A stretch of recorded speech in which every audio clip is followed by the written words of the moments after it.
hay un primer choque petrolero, es decir, todos los productos derivados del petróleo o no se producen más o cuestan o alcanzan precios imposibles, como el PVC que le estaba empleando. De manera que él no puede seguir trabajando con el PVC y tiene que buscar una salida. Y la va a encontrar con una industria que estaba teniendo, y en particular en Venezuela, un empuje considerable, que es el aluminio. Entonces empieza a trabajar con el aluminio.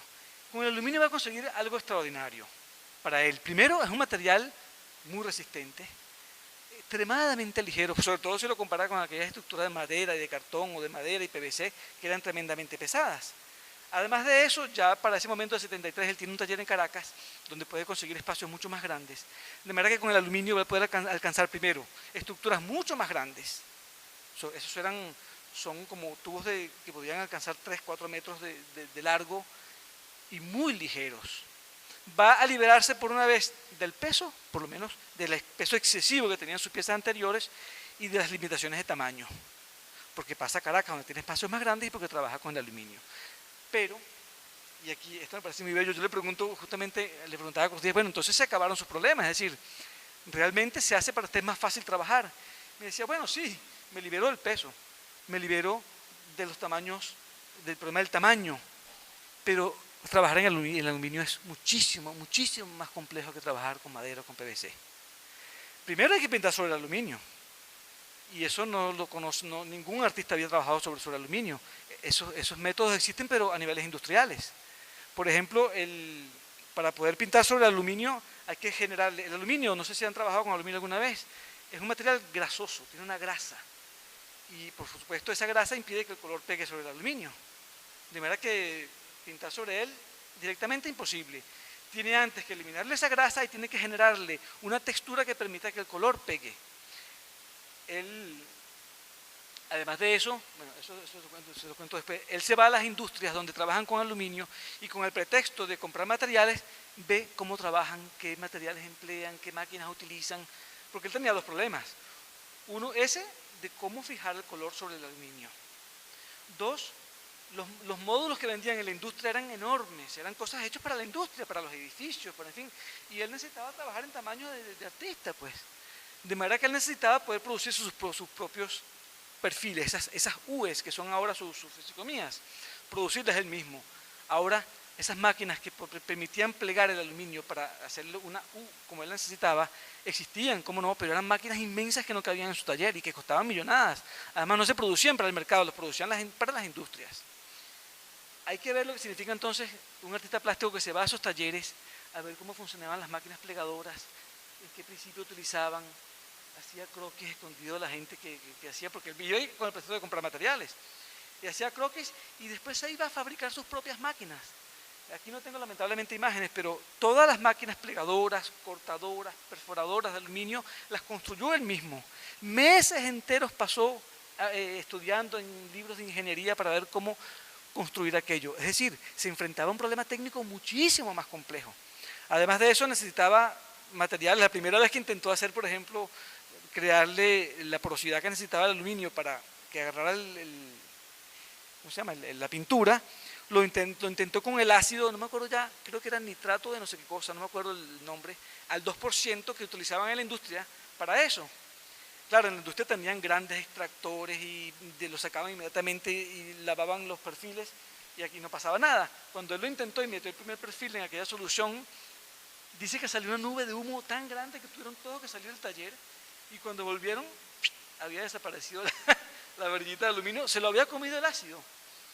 De manera que tuvo un proceso de aprendizaje técnico tremendamente complejo. Una vez más se había liberado el peso, se había liberado los tamaños que le imponían el cartón y el PVC, pero se había encontrado con dificultades técnicas aún mayores, que además exigían una gran cantidad de asistentes. Yo fui uno de ellos y le puedo asegurar que la cantidad de huequitos que hice, enorme, aquello, todo el día abriendo, a menos que hablábamos y discutíamos mucho con él. Pero el trabajo técnico que había que alcanzar era terrible. Eso sí, afortunadamente, las atmósferas de color que conseguía eran muchísimo más precisas y muchísimo más etéreas. Eso era realmente, como esta que está acá, esta es una obra de aluminio y efectivamente podemos ver una atmósfera de color allí que flota sobre esa obra, es perfectamente etérea, pero el trabajo técnico que tiene que ser es aún mayor, muchísimo mayor. Y a mí sinceramente me parece hermoso. esa lucha constante que él tenía contra eso que Roland Barthes llamó las dos fuerzas ciegas de la historia del arte por una parte, del estilo por la otra, pero también contra la resistencia física de los materiales, todo eso para conseguir atmósferas etéreas de color en el espacio y en el tiempo. Bueno, muchas gracias. Eso.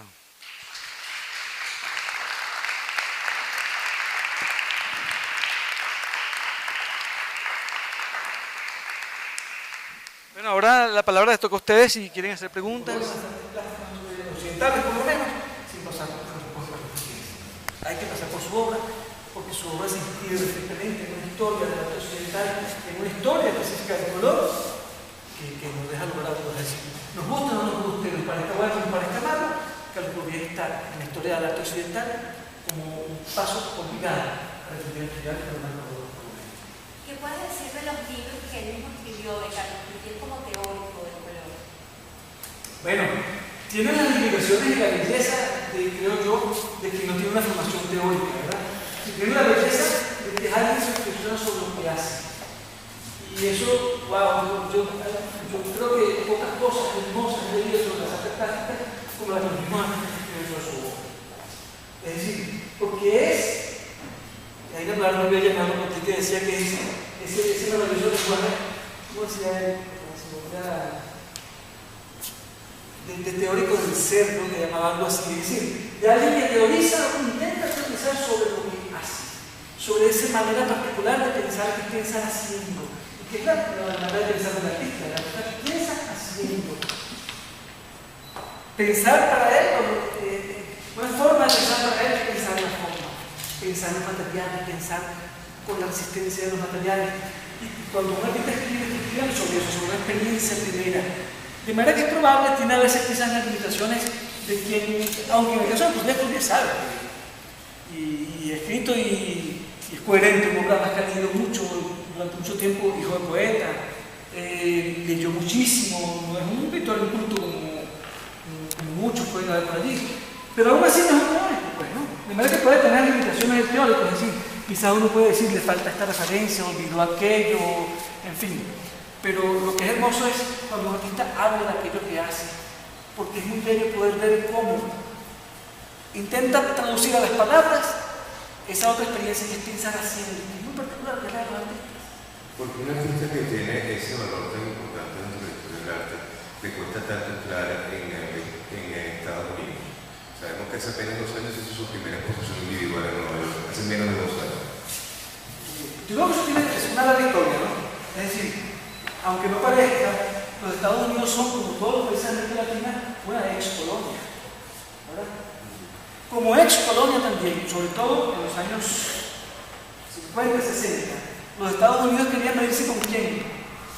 Con las antiguas colonias europeas. Ellos querían medirse con Francia, ellos querían medirse con Inglaterra, ellos no querían medirse ni con México, ni con Argentina, ni con Venezuela. De manera que para ellos, el arte latinoamericano son así. Pero es un artista europeo. Bueno, pero espérate, que también está otro problema. Ellos están viviendo en Europa. El problema de los Estados Unidos en ese momento es decir, nosotros tenemos también un arte que vale la pena, un arte universal, un arte potente, y si lo queremos, es nosotros. Es decir, hasta los años 70 por lo menos, ningún artista latinoamericano, muy a menudo muchos europeos no tienen cabida en los Estados Unidos. Eso es evidente, pero porque ellos están funcionando como nosotros. ¿Qué sabíamos nosotros hace 10 años del arte argentino y del arte brasileño? No nos interesaba. ¿Cuándo conoció Soto a Elio Di Sica y Villa Clark? En París. ¿Cuándo supo Villa Clark que lo podía en París? A nosotros, como latinoamericanos, no nos interesaba, y todavía no nos interesa mucho lo que pasa en Bogotá o lo que pasa en Argentina. Nos interesa lo que pasaba en París, lo que pasa en Nueva York, porque como ex-colonia nuestro problema era medirnos con ellos. Los Estados Unidos funcionaban también así. En la entrevista que vamos a explicar ahora, le discutimos mucho, ¿no? Entonces le pregunto yo, bueno, ¿y por qué tuvieron la acogida que tuvieron en Europa? Que sí fue importante. Allí pasaba otro fenómeno interesantísimo.